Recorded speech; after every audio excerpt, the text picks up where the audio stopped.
Hello dear learners. So in this video we are going to learn a new topic of KVS PGT Commerce syllabus, that is goods and services tax, its characteristics and advantages. So see here the topic is, it is a subtopic of the theory base of accounting, goods and services tax, characteristics and accounting. So let us start. So goods and services tax is an indirect tax imposed by the supply of goods and services. एक indirect tax है जो goods और services की supply पे impose किया जाता है। ये एक मल्टी स्टेज टैक्स है, डेस्टिनेशन ओरिएंटेड टैक्स है, imposed on every value addition, replacing multiple indirect taxes including VAT, excise duty, service tax. Okay, so ये मेन जो पॉइंट है ये भी आपको याद रखने हैं कि इससे भी इनसे भी क्वेश्चन बन सकता है। डेस्टिनेशन ओरिएंटेड टैक्स है और वैल्यू एडिशन पे, एवरी वैल्यू एडिशन पे इसको लगाया जाता है। जो मल्टीपल इनडायरेक्ट टैक्सेस थे उनको रिप्लेस कर दिया है जीएसटी ने। कौन कौन से थे? VAT, like excise duty, service tax, ऐसे जो टैक्सेस थे। अच्छा, GST came into force on 1 July 2017, very important one. So ये क्वेश्चन बहुत बार आ चुका है आपके कोई एग्जाम्स में। GST replace the following central taxes. So कौन कौन से टैक्सेस रिप्लेस कर दिए? Service tax, duties of excise, central excise duties, cess and surcharge, additional duties of excise, additional duties of customs. GST services also subsumed the following state taxes. So GST services में ये सारे जो state के taxes थे वो भी आ गए। सो ये हैं आपके entry tax, purchase tax, luxury tax, state VAT, central sales tax, entertainment tax, tax on advertisements, state cesses and surcharges, taxes on gambling and lottery.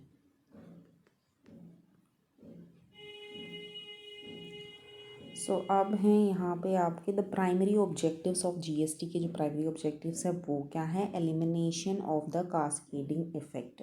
So cascading effect को ये एलिमिनेट कर देता है। मतलब टैक्स पर टैक्स जो आपका लगता था पहले वो अब नहीं लगता, अब एक सिंगल टैक्स लगता है, वो है GST.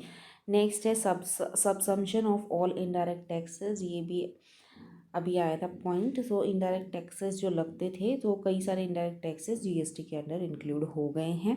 Increase the tax to GDP ratio and revenue surplus. GDP ratio इससे हमारा इंक्रीज हो जाएगा और रेवेन्यू सरप्लस जीएसटी से इंक्रीज हो जाएगा। Decrease corruption level and tax evasion. जो करप्शन लेवल है वो डिक्रीज हो जाता है जीएसटी इम्प्लाई करने से, एंड टैक्स इवेजन, जो टैक्स की चोरी करते हैं लोग, उसकी भी कमी हो जाती है। नेक्स्ट है increase tax compliance. Tax compliance का इंक्रीज हो जाता है, लोग टैक्स का अनुपालन करने लगते हैं और टैक्स पे करते हैं। Increase in overall productivity and efficiency. So overall productive और इफ़िशियंसी जीएसटी से इंक्रीज हो जाती है। Features of GST, single indirect tax in GST. Okay, single indirect tax system है। ओके, पहले अलग अलग इनडायरेक्ट टैक्सेस हमें देने पड़ते थे, बट अब एक सिंगल टैक्स है, इनडायरेक्ट टैक्स है, जो हमें देना पड़ेगा। नेक्स्ट है input tax credit system.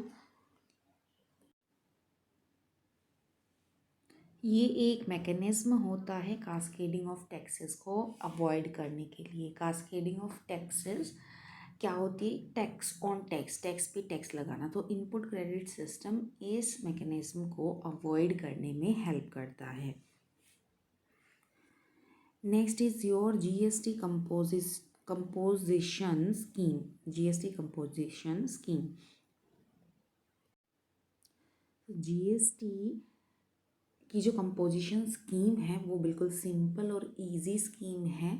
Under GST for tax payer, जो स्मॉल टैक्स पेयर्स हैं वो जीएसटी की जो टीडियस फॉर्मेलिटीज़ होती हैं उनको फिल करने के लिए उनको छुटकारा मिल जाता है। ओके, सो उनके लिए इजी रहता है जीएसटी को फाइल करना। So that is your GST composition scheme. Next is your 4 tyre structure in GST.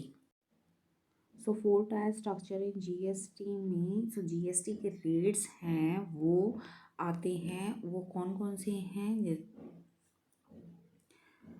5%, then 12%, 18%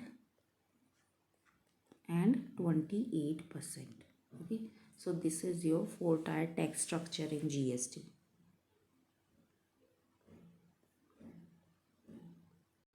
So now let us see the advantages of the GST. Simple compliance है, okay, so इसको calculate करना easy है। Uniformity of tax rate and structure, जो भी tax rates है और उसका structures है उसमें यूनिफॉर्मिटी है। नेक्स्ट इज़ जो प्रोड्यूसर और एक्सपोर्टर्स हैं उनको फ़ायदा हो जाता है इससे। नेक्स्ट है better leakage controls GST provide करता है, और ये एक सिंगल क्लियर टैक्स है that is proportional to worth of goods as well as services. So these were the advantages of GST. So we have covered the GST topic, characteristics and advantages of GST, and we have from this video, this was the last topic of the main topic of theory base of accounting of KVS PGT Commerce syllabus. So we have covered almost 2 broad topics. The first one to introduction to accounting, and next one was the theory base of accounting. So in my next videos I will be coming with the new main topic of the KVS PGT Commerce syllabus. So till then, keep learning, keep preparing. Best of luck. Thank you.